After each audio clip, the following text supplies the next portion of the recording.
Hello and welcome to the Windows 10 crash course. In today's video, we're going to be going over Windows 10 interface tips. So upgrading from Windows 7 or 8 into Windows 10, it has a mashup of features that came from both of those editions of Windows. However, it's also integrated a lot of new things as well. So there's a lot of new things to customize within the interface. There's a lot of new features that you can use to improve your efficiency with Windows 10. So let's go ahead and take a look at those. First and foremost, let's talk about customizing your experience a little bit. So if you didn't see the settings menu video that we did, be sure to check that out. We talked about how you can go into the settings menu, head over to the personalization tab, and here you have a couple options. So of course, you can do the classic change your desktop background. However, under colors, this allows you to choose an accent color for your windows. So currently right now I have this little kind of pink scheme going on here. I can adjust it to go to the default kind of blue that it was set to. Again, all depending on your personal preferences, and this changes a couple things. You'll see the menus get highlighted with that color. Right now the start menu gets adjusted to that color. So again, you can choose that depending on what you want, or you can have it automatically pick an accent color from your background, so it kind of meshes the two together to make it look seamless.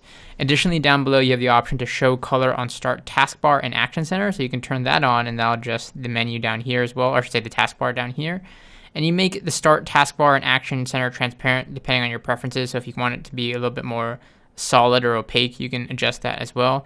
Again, all personal preferences here. You even have high contrast settings that you can adjust. Under theme settings, this allows you to go ahead and customize your traditional theme settings here, so you can save certain templates. If you like the way you've customized something, you can save it there. Now, as far as further customization goes with the interface, as we talked about in the start menu video, you can adjust the way this look and feels. So if you don't like how the tiles are arranged, you can easily right click them here and then resize them to your liking. So I can make it a medium tile, and then from here I can also remove a tile. So if I want to unpin this, I can unpin that. And I can easily just rearrange tiles by clicking and dragging here. So again, another great way to kind of customize your interface with the start menu here. Now, by right-clicking on the taskbar, you have your typical options here. You can go into properties here, which allows you to get more options regarding your taskbar and start menu properties. So if you wanted to auto-hide, some people prefer that. You can turn on auto-hide the taskbar. You can use smaller taskbar buttons. This is something I prefer because you can see here it has a very more minimal look to Windows 10 rather than the traditional style of buttons here. So again, you can see when you do that though, the search menu kind of gets collapsed, but I prefer it that way. So again, you have more space on your actual taskbar here. And then you can also have these buttons be combined on the taskbar. So if you want them always combined like they are here, you can have that happen. You can have taskbar location. You can adjust it whether you want it bottom, left, top, right. Again, personal preferences. And you have the ability to use peek to preview desktop when you mouse over a window. So it's a really great mode. If you just kind of hover over something, you can see here you get a preview of that window. Really great to kind of get a glance at something without actually having to open the window. So again, that's all personal preference. And then you also have some other options you can adjust here, so like toolbars and navigation. So go ahead and apply that and hit OK. Additionally, keep in mind you can adjust these icons as well within these portions right here. If you go into your properties, you can also adjust that depending if you want these to kind of all expand or if you just want this little button right here to show the rest of the icons. All right, a couple other things are new in Windows 10 as far as the interface goes. You have this new thing called Task View. So if I open up a couple windows here, let me go ahead and open up File Explorer, and let's go ahead and open up Calculator, for example. If I click on Task View here, you can see it gives me an overview of all the windows I have currently open. So I can quickly jump between windows here. So very useful if you're multitasking, you want to jump to something very quickly, you can't find it, you have a lot of windows open, or you have multiple monitors, then you can easily just jump to the app at hand with Task View.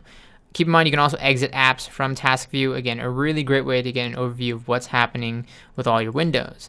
But additionally, you have a new feature called virtual desktops. And by new, I mean it's been updated a little bit from Windows 8. It's fixed a lot of the bugs and a lot of the gripes that people had. So it's been implemented in a much easier way. Virtual desktops allow you to have exactly what it says, virtual desktops within one monitor. Very useful if you're using a single monitor. You can still do this within multiple monitors. But the example here being, let's say you want a work desktop and then you want a personal desktop for like, let's say, maybe social media, gaming, whatever. You can keep two desktops separate. So you can see here, for example, I can have my desktop with, let's say, my browser open. So I have the browser over here, and then I want to jump to the other desktop. I can easily just go ahead and jump back to that.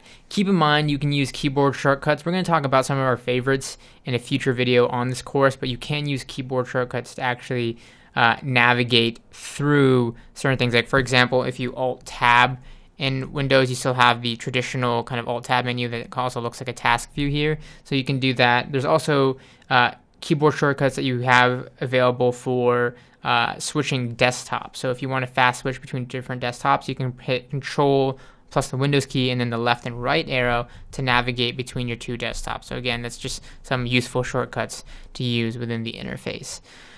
So again, that's how you customize a little bit of the Windows UI here on the Start menu, as well as your ability to customize the taskbar and also your experience with Virtual Desktop and Task View. All really great new things and updated things within Windows 10 that are really worth using and can really improve your productivity and efficiency when navigating the all-new Windows 10 interface. Hope you enjoyed. Be sure to check out future videos of this course to get more information regarding Windows 10. Thanks for watching.